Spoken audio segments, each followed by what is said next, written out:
कुछ साथियों को तो मालूम है, लेकिन हमारे सभी जो ब्लॉक और जिला लेवल पे काम करते हैं, जोन लेवल पे काम करते हैं, पंचायत लेवल पे काम करते हैं,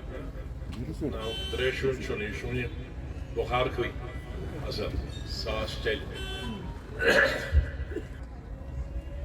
मैं आज के इस एक साल के बाद पूरी स्टेट बुजुर्गों, भाइयों, बहनों, नौजवानों, बेटियों का बहुत मशहूर कि जिस दिन से पार्टी बनाई है उस दिन से वो मेरे साथ खड़े रहे, चट्टान की तरह खड़े रहे।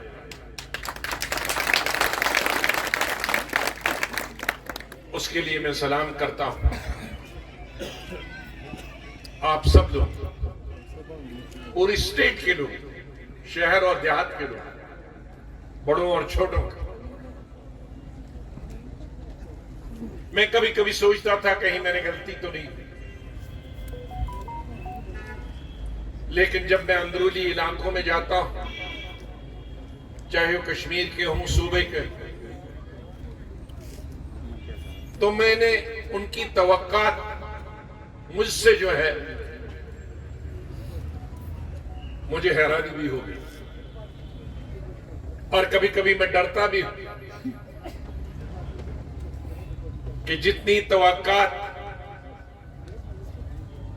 हमारे बुजुर्गों, नौजवानों को, बहनों को, बेटियों, बेटों, मुझसे और मेरी पार्टी और मेरे साथियों से, अगर चीफ मिनिस्टर होकर पहले मैं 18 घंटे काम करता था, मुझे लगता है कि अब इतनी जो उम्मीदें हैं 24 घंटे में भी पूरी नहीं होंगी।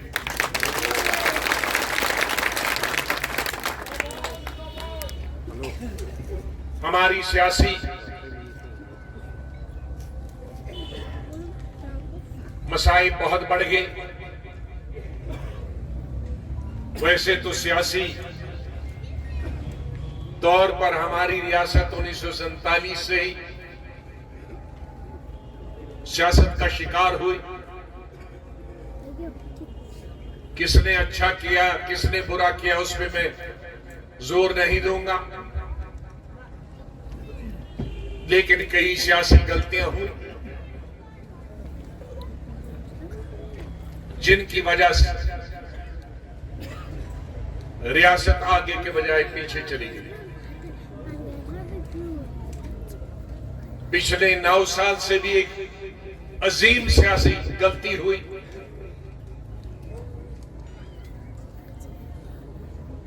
जो 370 और 35A और 35B, बहुत सारे लोगों को मालूम नहीं है कि 35A और 35B सिर्फ आजादी के बाद नहीं आया, बल्कि 1925 में महाराजा हरि सिंह ने लाया। पहला ऑर्डर 1925 में उन्होंने निकाला, दूसरा 1927 में निकाला और तीसरा स्टेट सब्जेक्ट की शक्ल में उसको कानूनी शक्ल 1930 में दी। तो उस वक्त के हुक्मरान ने भी, मैं इसका पार्लियामेंट में जिक्र कर चुका हूं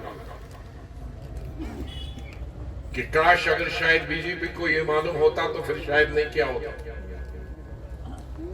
वरना इनको लगता था ये कश्मीरियों ने मिलकर कोई नई साजिश बनाया।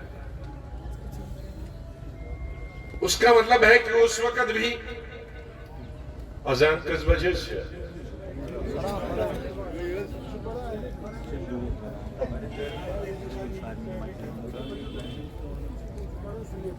उनको उस वक्त भी ये बताया गया कि उनके पंजाब के लोग, उस वक्त पंजाब असली लाहौर को बोलते हैं और वो सबसे अमीर था, मुसलमान भी, सिख भी, हिंदू भी, कि ये जम्मू कश्मीर की जमीन खरीदेंगे और बाद में हमको कटोरी लेके भीख मांगनी पड़ेगी, जमीन के लिए हमें जगह दे दो। ये नौकरियां पढ़े लिखे लोग हैं, क्योंकि लाहौर की यूनिवर्सिटी सब उस वक्त दुनिया की मशहूर तरीन यूनिवर्सिटी में थी। पढ़ के आएंगे पंजाब के लोग तो ये जम्मू और कश्मीर में बसेंगे, इसलिए उन्होंने वो इलाज किया। बाद में उसको आजादी के बाद 370 का भी एक हिस्सा वो भी बना। 370 में कुछ अलग चीजें और 35A और B में अलग। तो एक सबसे बड़ी अजीम सियासी गलती सरकार ने की, मरकजी सरकार, जिससे और हम पीछे चले गए। एक अनसर्टेनिटी पैदा हो गई, ये जमीन हमारी रहेगी कि नहीं।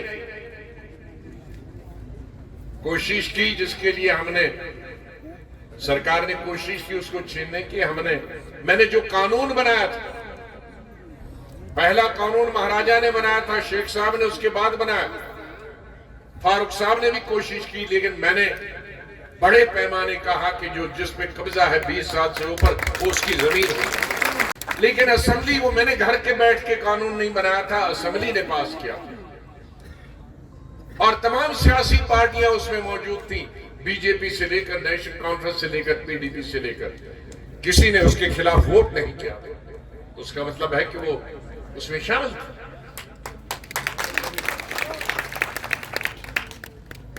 खिलाफ वोट देने का मतलब है कि आप उसके हिस्सेदार हैं।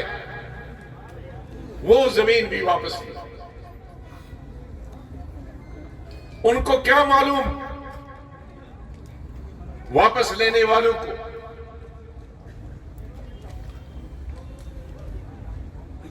कि हमारे पहाड़ों पे लोग गुजर बकाल वाले रहते हैं,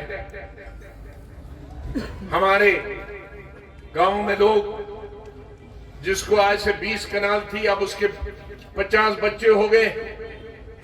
अब खेती के लिए जमीन नहीं है, अब घर बनाने के लिए जमीन की जरूरत पड़ती है उनको, सरकारी जमीन। खेती कब की खत्म होगी, क्योंकि हमारा पहाड़ी स्टेट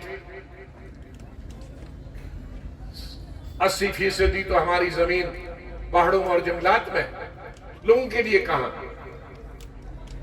इसलिए जमीनें हमारी सरकार की वो लोगों के लिए है, लोग सरकारी जमीन के लिए नहीं। अल्लाह ने सबसे बड़ी नियामत चीज इंसान को पैदा किया है और पूरी कायनात उसके लिए। ये फल फ्रूट, दरिया, समंदर, पानी अल्लाह ताला ने इंसान के लिए बनाया। लेकिन इंसान नहीं होगा, जमीन को क्या करेगा।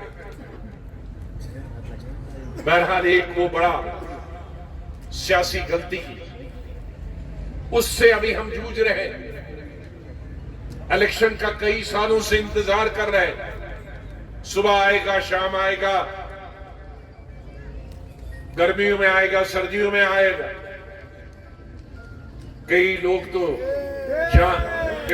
तो जान बहक हो गए कि इलेक्शन का इंतजार करते थे। इक्तिसादी हमारी मुसीबत है, महंगाई आसमान को छू रही। ये सच है कि सिर्फ हिंदुस्तान में नहीं है, पूरी दुनिया में, अमेरिका और बर्तानिया में भी, यूरोप में सबसे ज्यादा है। लेकिन हम एक गरीब मुल्क, वहां दूसरे वसाइल, वहां दूसरे जराए, हमारे पास कोई जराया नहीं। खेती बहुत छोटी, जमीन बहुत कम है, वो भी मौसम पर दारमदार है। ओले गिर गए तो फसल खत्म, बारिश ज्यादा गिरी तो खत्म, बारिश नहीं हुई तो खत्म। फ्रूट आ गया, उसके फूलों पे अगर ओले पड़ गए तो खत्म। सेब बन गए, अगर मार्केट नहीं मिली, गाड़ियां वक्त पर मंडी में नहीं पहुंची तो खत्म। हर चीज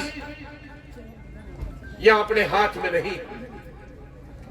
आ जाके हमारी इक्तिसादी हालत को बेहतर करने के लिए हमारे पास टूरिज्म और नौकरी कहां मिल रही है? कितनी बार इंटरव्यू हुए ये लड़के और लड़कियां, इनकी आंखें बोझल हो गई पढ़ पढ़ के और इंटरव्यू देख के, लेकिन इधर से उसमें डालते हैं, उधर से कुछ निकलता नहीं।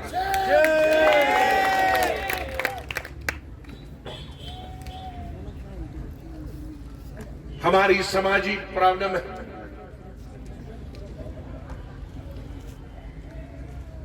हमारी गुज़िश्ता 30-32 सालों में रियासत में जिस तरह के हालात रहे,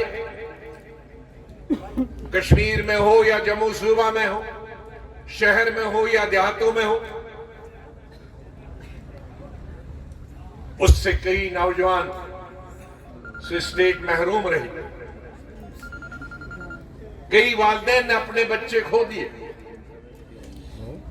लेकिन उसके साथ एक बहुत बड़ा जुल्म हुआ कि हमारी कई बेटियां हजारों की तादाद में बेवा हो गई, हजारों की तादाद में बच्चे यतीम हो गए, लेकिन रोजगार नहीं। आज ये इक्तिसादी ही नहीं बल्कि एक समाजी मसला भी बन गया। हमारे लाखों लड़के और लड़कियां, हमारे बेटे और बेटियां,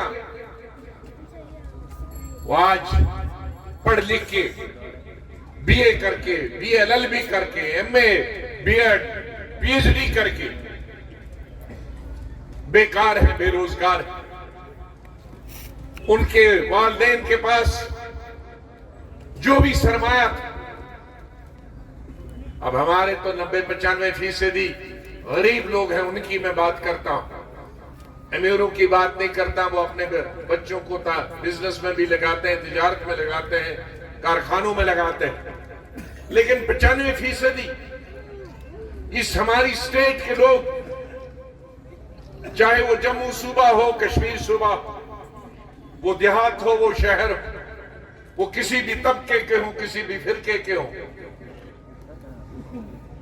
वो कश्मीरी हो, पंजाबी हो, डोगरी हो, वो गोजरी हो, पहाड़ी हो, मैदानी हो,